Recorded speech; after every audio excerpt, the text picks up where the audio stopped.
News TV, the first in news and the best in entertainment. Subscribe now.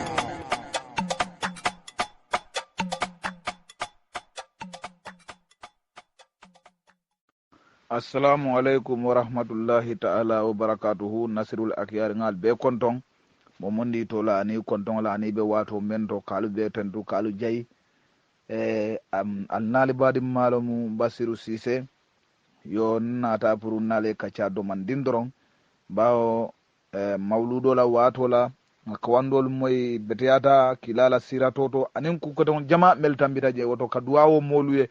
me yalon ko kalima o kalima ni atara ko yafono wo ko to faala tala sejo baraji bala wo kammala ndolmul lammo rali doron neti a tollo mu kawandi laliti yo nafuta dan telema wala mu kalu lammo samu wa taa wala ben tele kan doron anun kalu jayi kalu tendu ka duwali e faala tala sennali beso simaya bala anin jata kende al wo kumo fulan jang muruta nan bi nalu be kacala ka kacha kula meya lonko bi wala benna society kono bawonte ngam fansasi mam fansasi nin kamako mu kawandi lalati walla mam fansasi nin kamako mu lonnalati hani ngam fansasi men kama wolo mun ndi ko kalo kebali anin alfal mam boyda men to ko findindale kaje ko nyina mu toñati nyin don manke toñati bawo madama itela londo be kala wa alfal londo kono ji tondolati dorom woto sayilo bafa kono ebe dunna wala to ya kisi ye melu tamandi je yo natina yo bondi moli ye nyoto meli ya lon ko fana manne uno pour kabula o baji o nyin kono wo kammala wala ya sabu ngam fan kumandi menna wala mu nyinti ko alfalla tarangu me ya lon ko molu ba batar kam bi italiya mira ko jahiliya alomu atara itelle mu jahilolu to itelle man taran silo long pour ko bondale nyoto mel ya lon ko batol fanan sondo molu wisi wasa kan woto wo kammala bi nata fintale nan pour ka kacali kumobe kala fulade ti laban sabanja fulanjango be kala menti wala mu nyinti ko mbena letaro fanan kila e kamen kumandi Musa boto sedi la mbina letaro kila nin atara man futa mabarasi futa bade ulma e senna kumo moy sa alla moy ni hakilo la bad yo bari wobe kala kumo la bande kumo folobe kala menti wala mu nyinti ko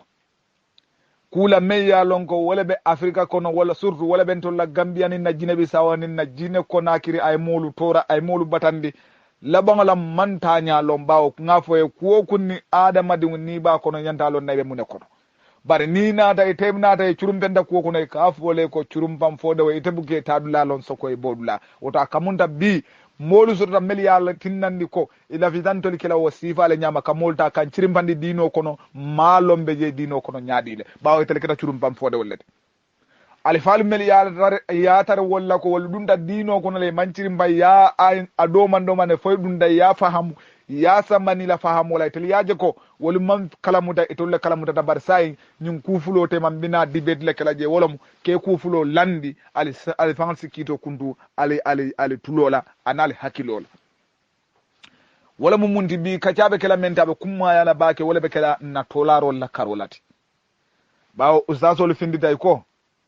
kila nyimma la hadiso le yafa ko nin atarali bal dinglu tolala al sila to kendolula alifali ya fahamu nyamen mbole folale animbi usasoli ya fahamu nyamen sali fansi kito kundale fangole hanni atara konte ma fale men sa hayata bari sayin mbetilin na jele bawon na kacalo ni telbe kacalo kelen katilin jele ka alifalla karola anum italiaje nyaadile bari sayi itulla kajani ba kala dro itilbe damen e katili woleto alifali yol batar jang ndela kuma kan bataru lote tardaje sayi de fangole be kito kundule fangay atara manyin dong febo manyin dong fobe baratel hakili malu melbel lammoy kan atele kito kundula fangay inshallah hadiso nyimbira nata ko alisidingul tola dinkendo lan tolu nga fahamu nyaadi le nabi jamano to adun tolla ustazol ya fahamu nyaadi le anen famanjol ya fahamu nyaadi le mbe misalo dile la mo fa ya fama to long tentule lan tolla manne ka kanto manne ko ka fo e kam mo to la tentulale mitum sita walla kulliyo sita ya ustaz kumande misalo kammala e denano di ustaz lay kay ustaz butu e buñabi je denano felenti ita sa tola sayin pareta puruka tola denano kunna ya ustaz kumande kay de mfama membantan nun la vitandin kewnin tola la wolela di ha e omo kuñimma balde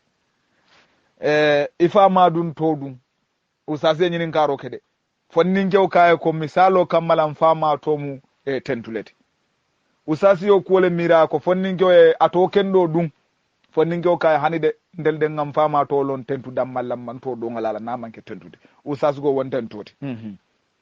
je wonden toti ustas ha e foye man kilala hadis o moye ustasi ko fonnin kew e foye man kilala hadis o moye naali ɓe dinneglu tolala ali se tola to kendolla ñinten to kendede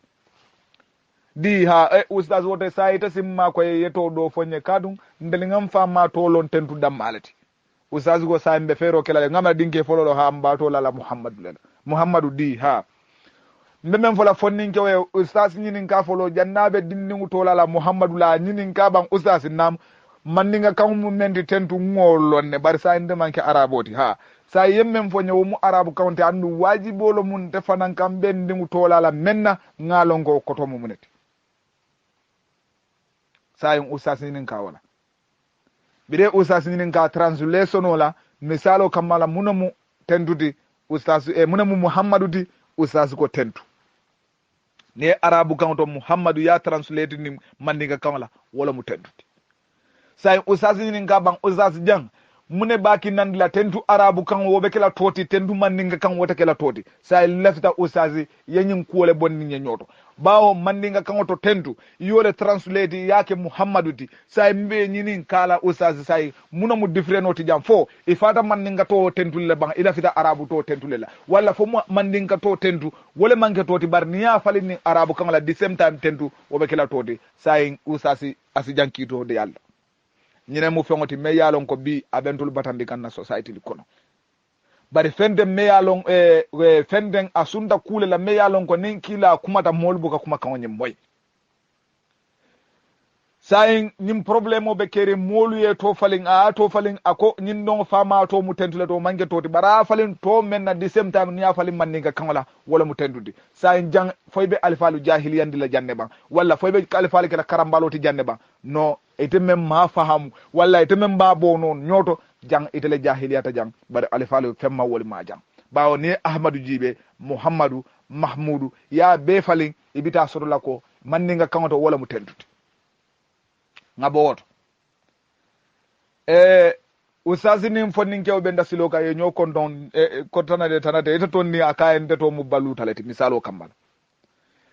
je ito mu balutalete ha he feero kada yo to fali je mune keta a kaye ko totetela foye famaye tola baluta dorona fannin kew ka ha famayen tola baluta dammalla a kaye totela di a kaye ha say usas makoye ban yeto ɗo foñente sin tola no menna usas kirita kaye ko say ibe tola la yahayalela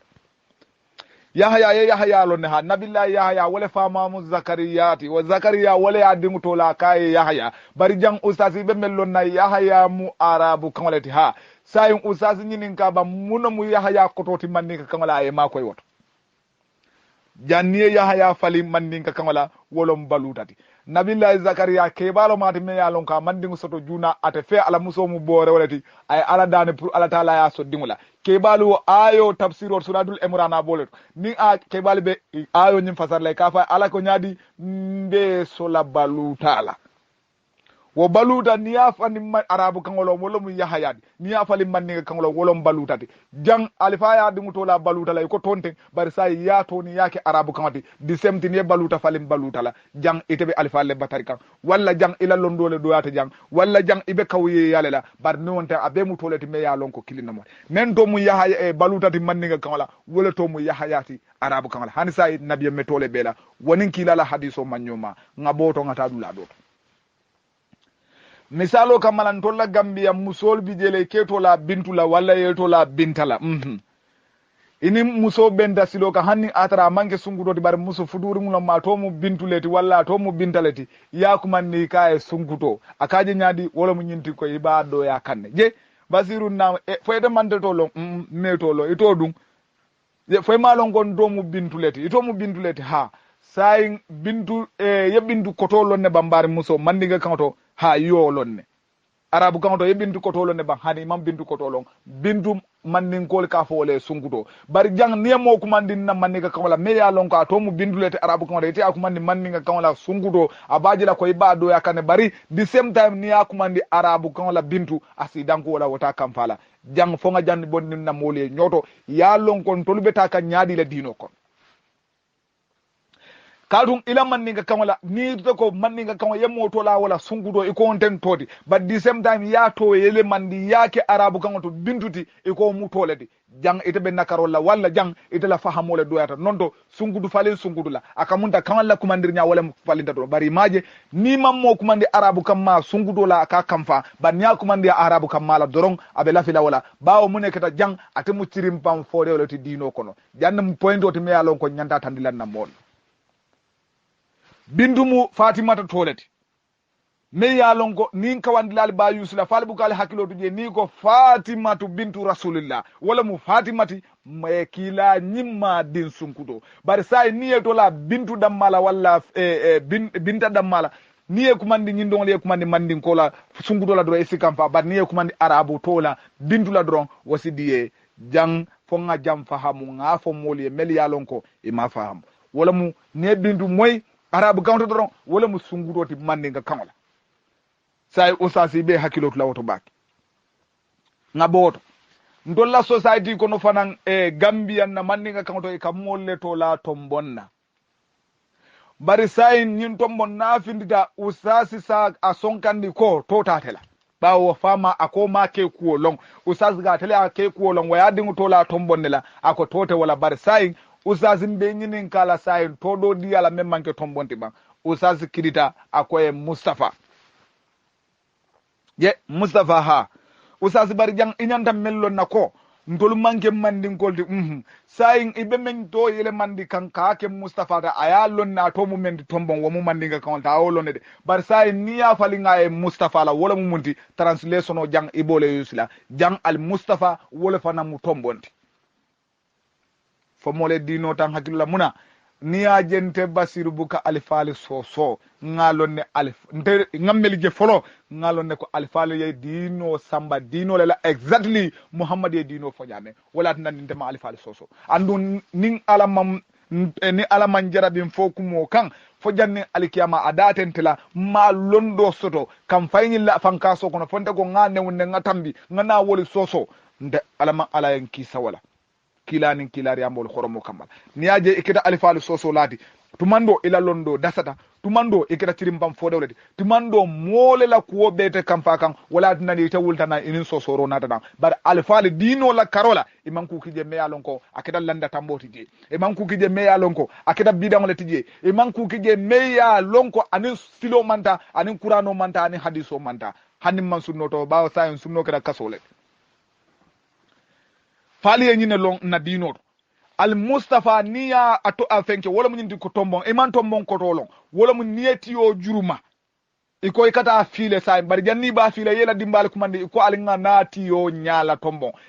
wala mun di ye kati balolu bondi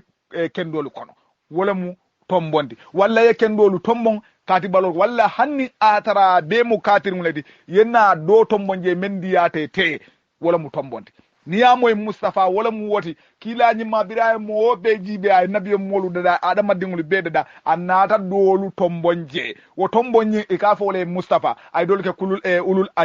amurol ajimoliti ay do ke nabiyo moluti ay do mo ke kilari amoldi ay do ke mansake woldi ay do ke fengo beti wo fengol ke dadaje wolo mu tombonti ka wala kumande nyala tombon ale fal ke dingul tola wala e koy tombon munat nan niemo to moy kay tombon ite malon ko hanisa wala Mustafa fo yo to fali ya bonni manninga kamala ya sawndi arabu kamala Mustafa jang usas woni hakilo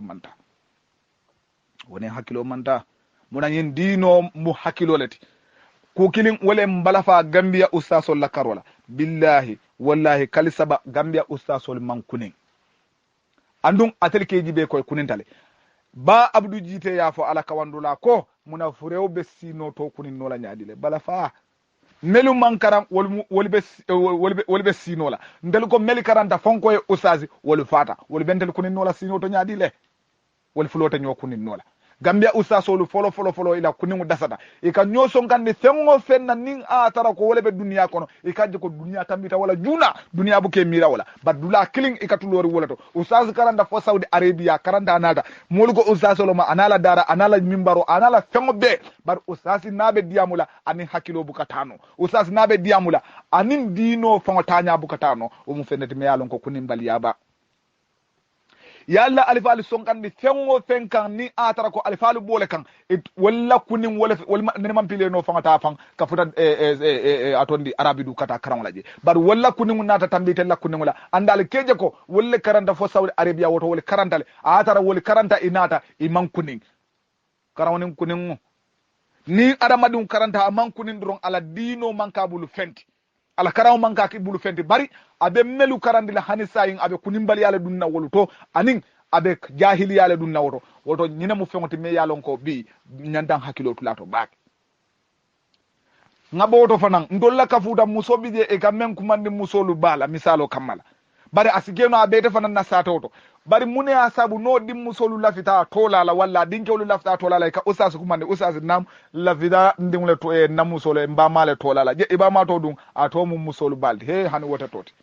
kakin ka dam fu usas ko altal ba to kendo nyinenka di sungudo muruta walla fonni ngom muruta na mune to kendo da ka he hanin ndengan tolo musolu ba don e anu usas ko wonten toti foye na wo to yele mandiye tola mola me ya lonko wo mandiye toli bari sa in the same time ko usasi nyinin ka ban kila dim muso todo bije ka fa musolu ba fate mo karan kitabol to man ate mo karan kitabol to ban badu ngani mem fate ka fatimata batur az-zahra nyim batur mu niya fali manne ga kangala wolo mu musolu bati fatumata todo lo moti bari sayin usasi yo karan kayto bala a arabu kamma niye dingu to la wola e ko dim muso to mu batur lede usase problem sot la woto aba fole jang wo mu to kendol te kila ko aliyal dingu to la to kendola ban niya fali manne kamala ko musolu badron o be kala problem mol jang usasi alman usasol faamu jang usasol be arabu yalla londi kan alla banko kan bari mantar dino nyinin kanje e mantar kila nyinin kanje e mantar sunno nyinin kanje ya alifali batara kuwo kundin naytel la jahiliya le sabu bari alifali be tonya jam fonga hakilo tuje munan antelu piwta mbulobe ustasol bili bem borindila tamu aliya foye kan samba min tole nalu leta kali nyinin ka roke wallahi alibal fanjila ku kono me yalon ko abekela albulu masiboti bagi bawo nyin dino alifali yalon ne ko dino sitano le hanni atare ma arabu yan ni denta mento dro wala mu nyinti ko ni be la salo wulin la foye la salo mo be ko wala mo arabu kanti bari wo kola kuwo kunni ni atara ko bakela nyim bankolu be duniya be ibebe dino samba kay yalal afrika lom dulati me ya lonko ibe dino samba kan ni del be dina o dina to ka samba ni wandi yalela in dino tenten ni ali yali bulotu ustasol buli bali borindila ali mandiyamu ibal londila dulato dame ya lon ka telephone ma fahamuje ali fali ya alla ila katoke yal tu damen allafta bola wota ali be sawna dinnin kutol le kan wol dum ne tadula lon sokoy bodula wo be kala bala fa balati gambia ustasol la ko nim doyata ni kompeya ni bantala ustasol na afrika ustasol membo ko nyim banko sabolu bawo ngolle lon jina bisaw jina konakiri fokana bula gambia ni senegal ustasol kita fendi me yalon koy karanda imam faham e karanda imam kuning ni kompeya ni dunia ustasol e balo kafanna ustasol e bak ni mu fenati me yalon ko alinyantale hakilo tula je atolu mbadingul ani mu fenati me yalon ko molu nyante hakilo tamandila je ibuke fangatu mobulu ni hakilo buka tarabulu ibe amma katarabula be kuruntula naye samba dawda itele boyte fankande ngaboto nyin don ko atoto mu sudeleti asigeno tomba anin usasi benda motole kon assalamu alaykum alayka salam mo su gonon ko lewi je ko tan ma sallahu be kumala abe masal na fe ngada arabu kan be kumala akoy e bota mun don de bota nyomi sikale je e bota sikale ha yo andum na mo kende babi jale nyo konto mune to kendo fa do akayen to mu sutelete moro yamene to do jubela je e to kendo fa mu sudela ga mbama en to la sudela woto to la kendo ni nyin tan suten ton toti je di ha usasi sai ma ko to do to baba o sutote toti ala hakilu do ya kama anala karam baliya kamma nye sute moy manniga kangola wala mu arafati foy mo lon ustaz hani sayin immo ken toke kurunguti bari jang amandinga kama e koy fata wala andu president wala be duniya ko ne kam men kumandi president Yasser Arafat la sayin ni o translate to lamandinga kan wala wala mu suteti Allahu akbar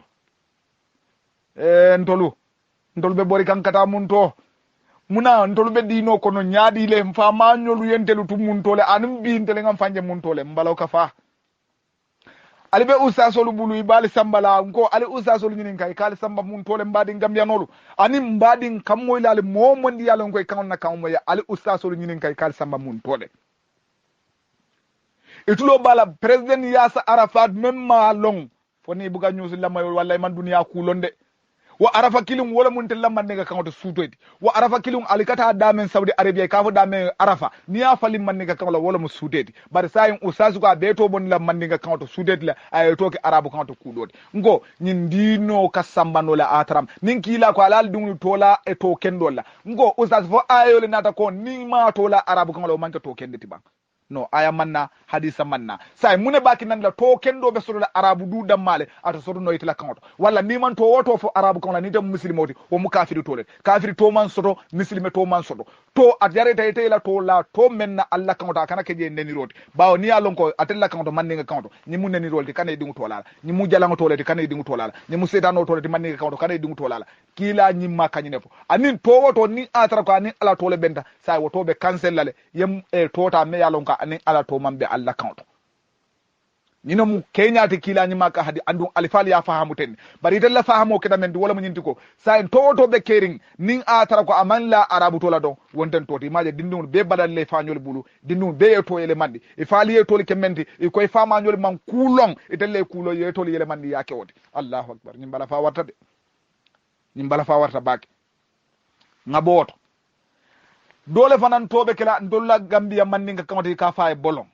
misalo kamala sayin bolon usasi ko bolon ten toti ako bolon ton toti sayin abe dinnu to falina bakela muneti abafo laele ko Jafar ye Jafar lo ne ha Jafar musay boleti me yalon ko kilani mala say bolo bar sa to translate ni mandinga kamala wala mu bolonti Allahu akbar say nimmo ye to lan to lamani ka to bolonti fame to la Jafar le ba hani bar say usasi bafo la yayle manda e bu man ka to bolonti ay ke arabu kan to Jafar ndolu kam mira nyaadi ke iko nyin ndon tan toti bare arabu kama wala mu toti mbadi duniya man tar tama kanten yenyem Pakistan nyolije Afghanistan fokata India fokata Bangladesh fokata Sri Lanka nyim banku ni imu muslimoldi ike to layla kanwalla hani mu kristiano de kam muslime to jani kristian to be disem bawa munamu ibe to la kay la kanwalla arabor ke to layla kanwalla muna adnan ni mandin kol ni fulol ni sarakuleli atella nyandal tol tenyla kalbon dim Allah kan dal yake arabu kan fo yole fali ba walla kadiso nyaadali ya faham wala nyama bang no alifalu ali tentu ali ye jay nima alifali long taye risaje alifali long ban ni wonten e betula deto doron ne kon ngaboto mansa sima mansa soto tan na Afrika he ka fa mansa sima hani bi modol be keri ka fo e sima ye sima ko to londe arabu count nimmo yayi to la sima la wala mu umarti arabu count bari sayin jang ibe balan na nyina foy fa ngay kuruwo sanga yeta jumoto iko sima ka to bonde de aka to dum aka to mu umarati nimme ya to la sima la amayam fama duniya ni lakira Allahu akbar ako sayin baw Allahu akbar bawo sima manga to bara afalin to men na wolom umar ni umar jibe ya falin to lamman ni kan wala wolom simati sai mune jarete te foita kuruwo saga ikata dum misiro kono kadi molay ko yeto le fali sai yasima falin simala ndo la gombala falti de dino muna al bulal fañulu normal fañulu man fili wallahi al kabula mel no may filita dallum mu dillu lo may filita e bal filindina bawo kata Saudi Arabia ngo Saudi Arabia ba kawsi yenyum fon son tala ku monina ako muna Saudi Arabia man karangolo adama de muneka karango no wallahi jahilo membe Saudi Arabia banko ka sambita singone bulola jahilo be mom mursani banko ka sambita singone Egypt bole nyama Tunisia bole nyama Morocco bole nyama Algeria ba fo Libya jahilo membe je wosiada sangone bankoti wosiada bakere bari munadina woli man karawno nim bankole ka karawno tan wol be ka lallumode bari no wonten adama dune kaddu ko toke yena karawno ali yemeli bulay tada murda na tel yamira wol kata karanno le no wol kata bataro le karang batar hadisolu anim batar kitabun ni halakir ni bolle kafula nyoma yena yali batar yali fama nyoli jahiliyan ni kula me yalon ko telle be jahiliyari wokan ni mo kuleti me yalon ko fali ustasolu tanyalon gambia ustasolu fali la kunimbaliya ni la karambaliya long ani la fallom baliya ni wonten atolu fanam bina kela ko telu be nyame ngabot ngana fenketo atondi dula do to meya lonko abe keri to lanyim bankolu kan hani sayin fonga hakilo tun na to larolu to usasol kal sonkan di fengo fenna abe manke kuti meya lonko to nyalo ya alifa alibatara ko kundinna abe manke kuti meya lonko to nyalo italla karambali ya kamalam walla itella kamfa molu kammalalom wala atinandi nata be molu batarika yemmoje e kato mu fodeleti